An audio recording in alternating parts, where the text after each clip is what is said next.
Kontawa. Toka black and white. Wewe ni mtafiti, tuambie ni sayari gani uliyofanyia utafiti? Duniani Ulikuwa unatafiti nini? watu wenye tabia vyongo. Ni watu gani hao? Wa bongo.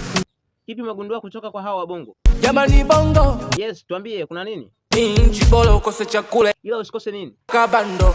Kwa nini? Tushambiwa sana. Nini? Kwamba tutunze wanyama. Ila Zuchu kampenda Simba, kaonekana kinganga. kingine ulichogundua? Oya bongo ni majanga. Kwa nini? Yani kutwa ni visanga. Visa gani? Hata mwanaume washoka Mwenye mbavu kama Nagwa akijichanganya na kufa kwa panga. hiyo nchi ni balaa. Dula vipi? Mbona kama unashangaa? Ila bongo Kuna nini? dada anasubiri aolewe ndo atulie, Alafu sisi tunasubiri atulie kwanza ndo tumuoe. Kontawa, kuna kingine ambacho umegundua? Ukisikia wagambo wanaruka na kukanyagana, Bongo hiyo. tembo anapita njia za panya, Kweli? mtu anakula wiki nzima ajanya. Uende mbinguni.